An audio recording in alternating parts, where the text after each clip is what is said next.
I am in Kassandra. It's About Thyme Herbs Unlimited in Somers, Connecticut, which is an herb and gift shop that was opened in 1995 by Kassy Mashiak, who has been studying herbs for over 30 years. So Kassy, hi. Hi. It's nice to meet you. Nice to see you again, Linda. Thank you. You have been studying herbs for over 30 years. About 30 years, About- give or take a couple years, a year, it's hard to say. I started gardening, and then I wanted to know how to make teas, and got introduced at a lecture about using herbs medicinally, and kind of started the quest. Okay, so that was what really got you interested in herbs Yep. in particular. Yep. Okay, so now are you you're using herbs in terms of health and wellness Yes, correct. frequently? Well, I use them myself on a daily basis, and I use them to maintain my health and well-being. So one of the interesting things too about herbs, I know a lot of people in terms of health and wellness might think of an herb such as echinacea or St. John's wort Yep. or herbs such as those. Yes.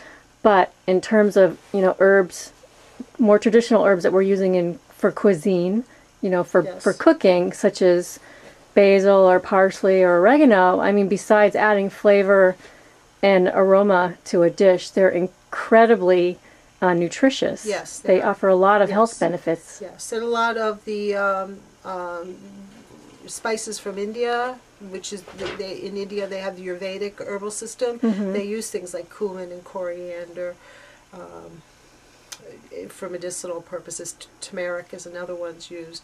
So and even in Chinese medicine, ginger is used across the board, which is also used for spicing, but has some medicinal health benefits also. Garlic is another. Garlic is another big one, one, yes. yeah. So most of the herbs that have a real flavor and fragrance is it's the volatile oils that give them that flavor. They also have chemical constituents that help us. Okay. The volatile oils and herbs are part of what keeps the plant healthy also. So if you look at it like that, some of the herbs have antimicrobial properties. Garlic is used as an antibacterial. A lot of the herbs don't have big pest problems either. So that's part because of the volatile oils in it. And if you look at it that way, then by using the plant, you're bringing those chemical constituents into your body. And they can interact with medication, so that's another aspect you have to be aware of and check, make sure that you're not doing anything that's going to be harmful. Right, okay. So another interesting thing in terms of herbs, and if you're using them, for your health and wellness, is that they're sustainable. I mean, Yes. as opposed to a drug. Yes. It's not. And if you look at there's right now we live in a very global world, so there's things available to us. There's things available to us from around the world.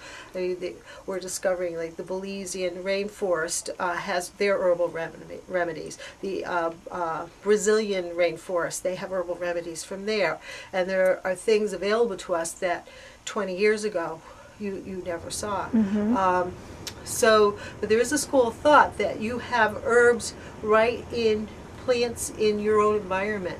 Even in the city, you'll find plants that you can use for food and for medicine. There's a lot of, and I had a friend, my first teacher called them worthy weeds, and a lot of people are always working very hard to eradicate these plants, but they are edible. They're very nutritious because they just grow the way they grow, and they have some health benefits to them. Okay. So you are also a founding member of the Connecticut Herb Association? Yes, I am. Can you talk a little bit about what their mission is or what they're doing here in Connecticut? Well, basically it started, they wanted to get people together that the basic interest was herbs. Some people use them for cooking, some people use them for medicine, some people are more into essential oils. So it's a vast array of different people who've joined together. Some people are gardeners, wonderful gardeners. So it's been a good resource for information. There always seems to be somebody who can answer your question either about growing or using herbs. Like a synergy of knowledge, kind of. Yes, it is, and it's also a social thing. You get to know people. I've made some very good friends, that people that I really respect and like very much. Oh, good. And there's an herb fest that happens every year in June. Herb Fest is the first Saturday in June. I forget the date this year, but it's always the first Saturday in June. And right now we're having it at the Pleasant View Farm on Route 83 in Summers. Okay, it's great. just south of here, a Okay. couple miles. Great. If anyone's interested in that, they Yes, definitely. And that's a good, we have vendors, we have lectures, we have wonderful food vendors, a lot of people with herbal products. You know, we have some homemade soaps, jewelry. There's just a vast array herbal products like tinctures, plants. Great. Is a big thing. So we have a nice array of different kinds of vendors there. Great. Okay.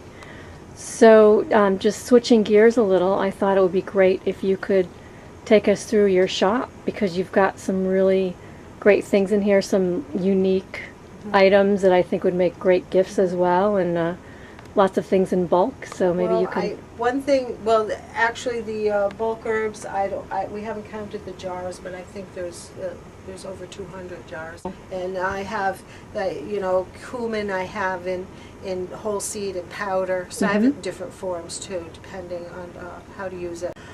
And then I have tinctures and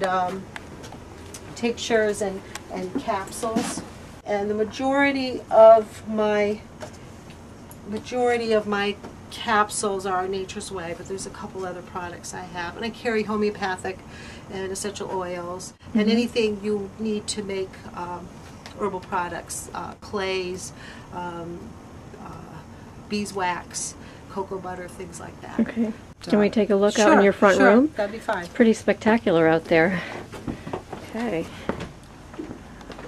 Books is Okay, another so there's thing. some books Yeah, I over here. have some books and a variety of teas, both loose and boxed. You know, if people want it already in tea bags. And then I have, if they want to make it, put it into tea bags, I also carry the little bags to do that with. Oh, great. Yep. So you have a lot of neat things back here too. I noticed. And I have flower fairies and angels. Those seem to be popular with people. Kind of my angel corner. Yeah, this is a very pretty corner. Yeah, I like it a lot. people like angel stuff. Yeah. And then Yeah. There's some over here. These are beautiful too. I guess they're ornaments. They could be they're ornaments. I wanted to bring the ceiling down a little bit because the barn is 1830 post-beam construction, so I usually do something there to just kind of bring the ceiling down a little bit. And then flower fairies are one of my favorite. That's angels have bird wings and fairies have butterfly wings, and that's the difference. But I love flower fairies, especially the Mary Cicely Barker is one of my favorites. Right there. Yeah. Okay. Yeah, well, that's her book. I think this is one of her fairies here. This one here. Yeah, some of them are. Oh, she's pretty. But they are. And They're the all tree very is all pretty. her. Those are all her fairies hanging there. Oh, okay. Yeah, those are. And what she did is she drew a fairy. She was very sickly as a child, and she would study the plants and draw the fairy. And if you notice, the fairies are wearing flower parts as their clothing. Oh, yep. And Petals on their and then head. she wrote these beautiful poems that really captured the essence of the flower, which I find really interesting. Well, I just want to say thank you very much, Thank Kassy, you. for speaking with me today about herbs and your work here and showing us your great shop. Again, I think if anyone's interested, they'll find some great resources and gifts And Thank if they you. want to come down, And if anybody's interested, Connecticut Herb Association, they can give me a call. I also try to give you, I think I have the website available so that they can go on and check it out. Okay. They usually have pictures there from past Herb Fest. okay. And they feel free to contact me if they have any questions about something. If I don't know, I'll see if I can find out. Okay, great. Thank you very much. Thank you, Linda. Okay.